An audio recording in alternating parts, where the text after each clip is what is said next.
حضرات، حدیث کس کو کہتے ہیں؟ امام الانبیاء کے سچے فرمان کو۔ کیا حدیث وہی ہے؟ جی ہاں، حدیث وہی ہے۔ دلیل؟ پہلے اس پہ گفتگو کر کے آگے منکرین حدیث کے دلائل کا جائزہ لیتے ہیں انشاءاللہ۔ 28واں پارہ ہے سورۃ حشر میں رب تعالیٰ ارشاد فرماتے ہیں، ما قطعتم من لینۃ، اے نبی جی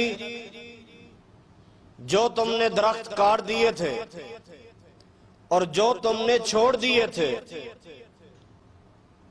جب جنگ کے لیے یہودیوں کے پاس پہنچے، راستے میں باغ تھا، نبی علیہ السلام نے اپنی مرضی سے، اور یہ آپ کو علم ہے کہ آپ کی جو مرضی ہوتی ہے وہ وحی کے تابع ہوتی ہے، کچھ درخت کٹوا دیے۔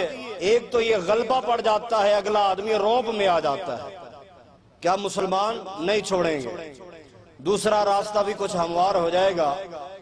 قرآن کی یہ آیت اس وقت نازل نہیں ہوئی تھی، درخت کاٹ دیے گئے، کچھ چھوڑ دیے گئے، بعد میں وحی آئی اور یہ آیت نازل ہوئی کہ اے نبی جی جو تم نے درخت کاٹ دیے تھے اور جو جڑوں پر باقی چھوڑ دیے، وہ سارا کچھ جو تو نے کیا تھا اے نبی جی، کس کے حکم سے؟ فَبِإِذْنِ اللَّهِ، یہ سارا اللہ تعالیٰ کے حکم سے ہوا ہے۔ حالانکہ یہ بات بعد میں نازل ہوئی ہے، کام پہلے ہوا ہے، تو یہ معلوم ہوتا ہے نبی علیہ السلام کی بات، یہ حدیث وحی کا درجہ رکھتی ہے، یہ وحی خفی ہے، قرآن وحی جلی ہے۔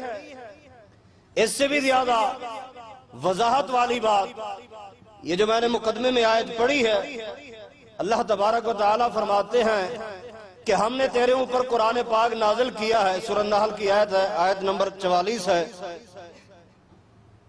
ہم نے تیرے اوپر یہ ذکر نازل کیا ہے۔ ذکر سے مراد یہاں قرآن پاک ہے، جس طرح اللہ تعالیٰ نے قرآن پاک کو ذکر ایک دوسرے مقام پہ بھی فرمایا ہے،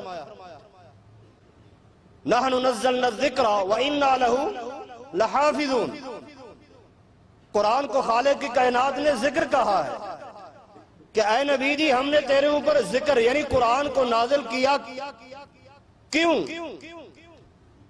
لِتُبَيِّنَ لِلنَّاسِ مَا نُزِّلَ إِلَيْهِمْ، کہ تو کیا کر؟ بیان کر، وضاحت کر، کس چیز کی؟ جو ان کی طرف نازل کیا گیا ہے۔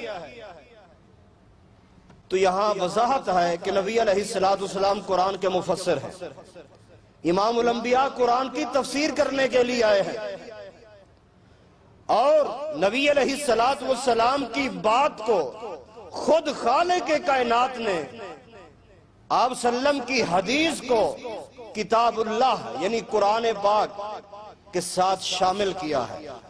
وحی کا درجہ خود خالق نے دیا ہے۔ نبی علیہ السلام کی بات وحی ہے، یہ سمجھ آ گیا؟ مزید دلائل دوں ابھی؟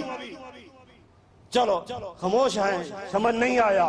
مزید دلائل اٹھائیے۔ قرآن نبی علیہ السلام، اللہ تبارک و تعالی تیسرا پارہ فرماتے ہیں او کالذی مر علی قریۃ وہی خاویۃ علی عروشها، کہ وہ آدمی کا قصہ آپ نے نہیں پڑھا جو بستی سے گزر رہا تھا، جو بستی چھتو سمیت نیچے گری پڑی تھی؟ بتا سکتا ہے آپ کوئی کہ وہ آدمی کون تھا؟ صرف قرآن سے بتانا ہے، حدیث سے نہیں، قرآن سے بتاؤ۔ او کلذی، وہ شخص، اس کا نام کہاں لکھا ہوا ہے؟ کہہ تو دیا عزیر علیہ السلام، لیکن یہ نام کہاں ملے گا تمہیں قرآن میں؟ اگر صرف قرآن نہیں جی حسبنا کتاب اللہ، اور تجھے اللہ ہدایت دے کہ حسبنا کتاب اللہ، یہ لفظ کہاں ہے؟ یہ لفظ بھی خود حدیث میں ہے، حدیث کا انکار بھی کرتا ہے اور حدیث پیش بھی کرتا ہے۔